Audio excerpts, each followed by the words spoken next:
And I'm going to share this real quick. So we were talking to David Morgan. Next up, we have Nighthawk Gold Corp, and they will be presented by their VP Corporate Development, Suzette Ramcharan. She's going to join us in just 1 second here. And we're going to go through the company presentations. Quick reminder, kurze Erinnerung daran, alle Präsentationen können auch ins Deutsche übersetzt werden. Nutzen Sie dafür einfach die Interpretation Function hier in Zoom. Das ist der kleine Globus unten rechts. Und es wird auf Deutsch übersetzt in Ohr. So, stop sharing. Suzette, are you ready? So the presentation will contain forward-looking statements as outlined on slide 2. Just to give you an overview of the company for anyone not familiar, Nighthawk is a Canadian gold exploration company. Our assets are in the Northwest Territories, Canada, and we've consolidated quite a large land position, about 900 square kilometers of fertile ground in an Archean gold camp. We control all of the gold deposits and gold showings that are centered around a former producer, which is our flagship asset, the Colomac Gold Project. And since its acquisition in 2012, Colomac has proven to be a growing multi-million ounce gold deposit. And we recently provided an updated resource on Colomac, which outlined just under 2 million ounces of indicated resources with an additional approximately 400,000 ounces of inferred resources at Colomac. We've focused and tried to increase our exploration activities year over year as we've garnered more support. And since 2016, we have done just that. Unfortunately, this year, due to COVID, we had a shortened season as we did have to temporarily shut down the camp. But we will be able to complete 25,000 meters this year. And of that, 20,000 will be focused at Colomac.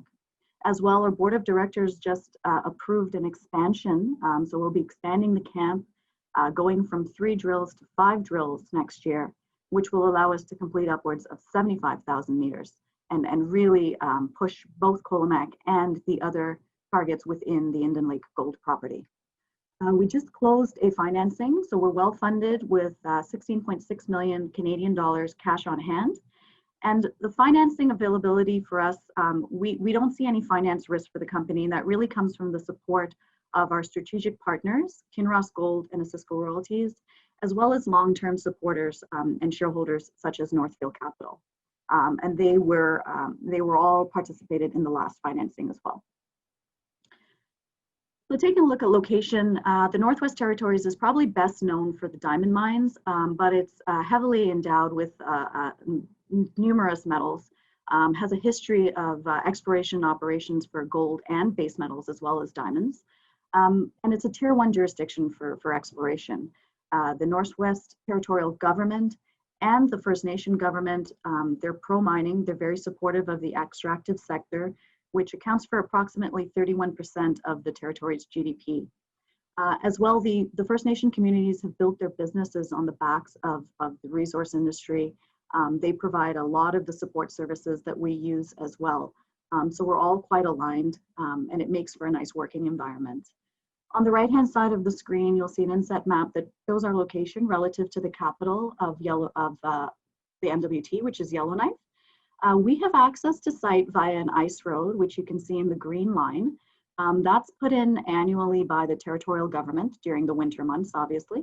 But we also have access year-round via our 5,000-foot airstrip, and it's approximately a 45-minute fixed-wing flight from Yellowknife to site. The territorial government, as I said, is pro-mining and focused on infrastructure development. And that dashed line you see on the bottom left-hand of that inset map is an all-season road build where construction started last year and slated to be completed mid-next year. That'll get us about 100 kilometers closer to site. And that was put in place to link up that community of Wati and again, open up the interior for resource development. But we believe that as we continue to advance Colomac and the Indian Lake value, the value of the Indian Lake property with all the other assets that we have, it wouldn't be a far cry to continue that all-season road up to that community of Wekweti, which crosses through our property. As well, Colomac being a former producer, the Canadian government were responsible for reclamation work. And while they were doing their reclamation work, they calculated that the waste rock being benign could provide about 100 kilometers of road aggregate for any future road bill. So that's another nice synergy we have for when that time comes. So this is a plan view of Colomac and the various deposits that make up Colomac. But I'll focus your attention here, which is the Colomac main sill and the Goldcrest sill. And this is where the bulk of the resources currently sit.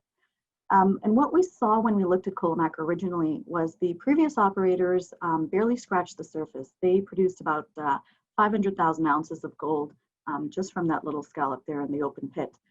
So we saw an opportunity to build ounces quite quickly.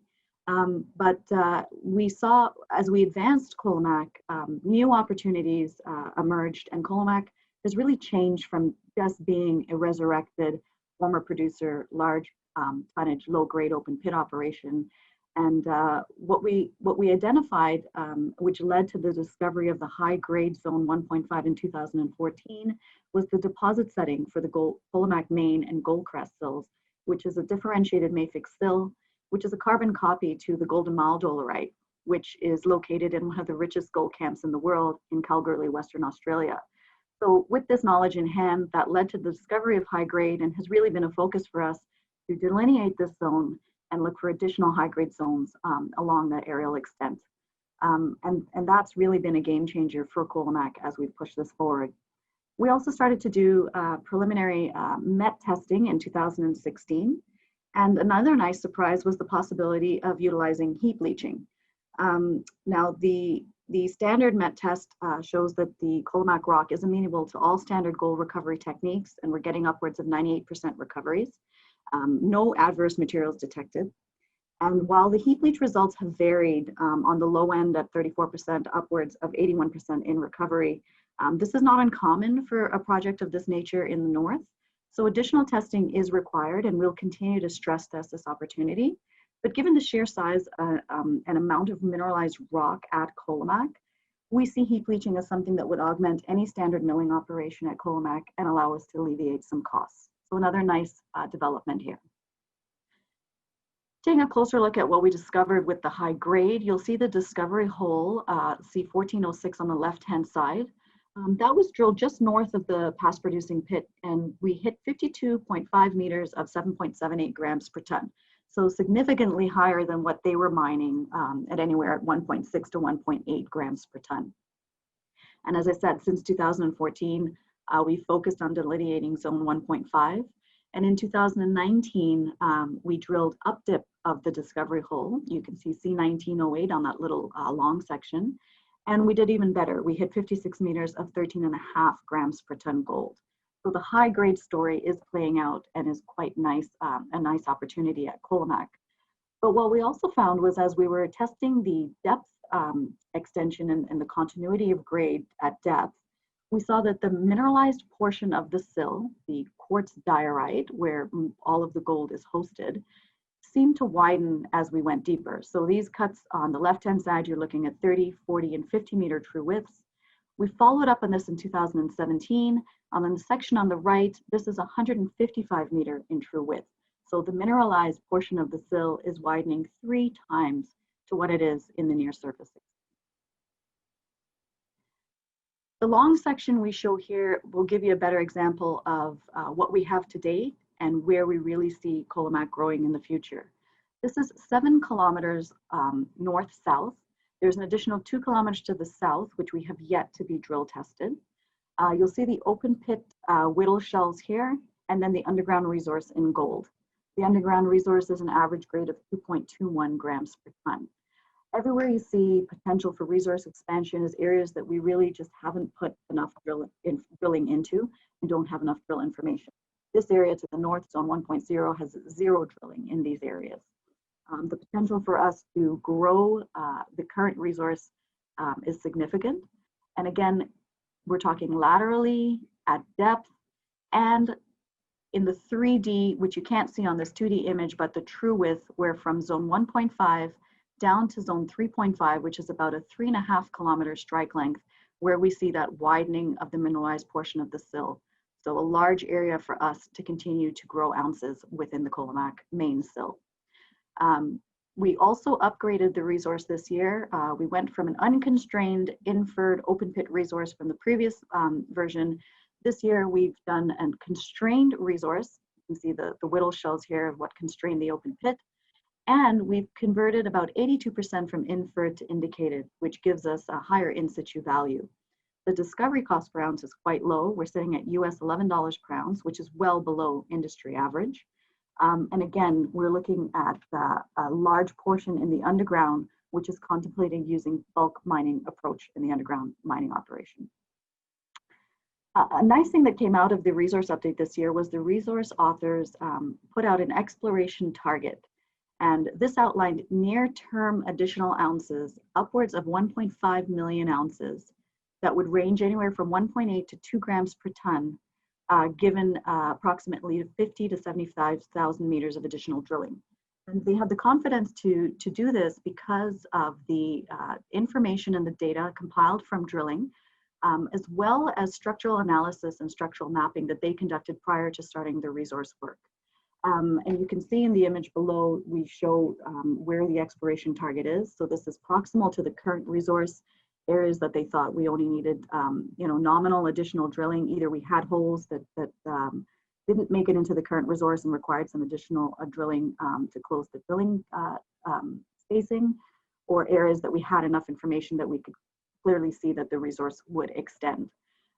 But outside of the exploration target, again, there's a lot of blue sky here left to be unearthed, and it just takes some additional drilling. As I said, we're going to do 20,000 meters of drilling at Colomac this year, so that gets us almost halfway at the required drilling meters for the exploration target. And with upwards of 75,000 meters of total drilling next year, 50,000 meters could be focused at Colomac, which will allow us to achieve that exploration target and tap into some of that blue sky potential. And again, a big key for us is that 3.5 kilometer section where we see the widening of the sill. Coming back to the big picture and the reason for really consolidating this camp. Colomac is A on this map, and what we saw was it's, as I said, a growing multi-million ounce deposit.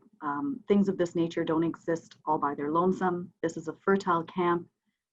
We look at Colomac as a central operation where any one of these dots could be higher grade feed for that central operation at Colomac, and where Colomac could probably give you maybe a 5 to 10 year mine life.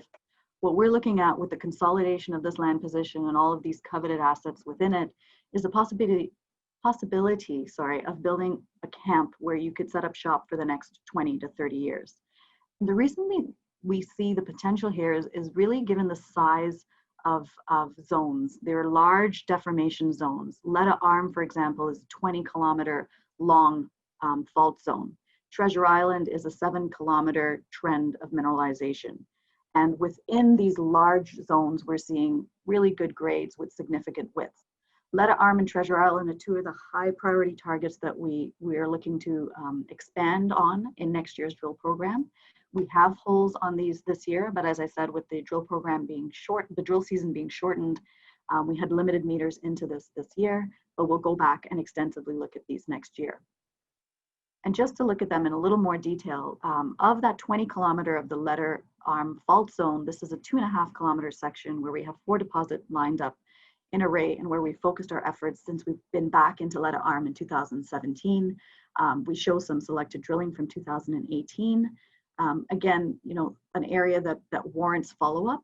Next year with the expanded program, we'll look to go back in and even test the aerial extent of the 20-kilometer section.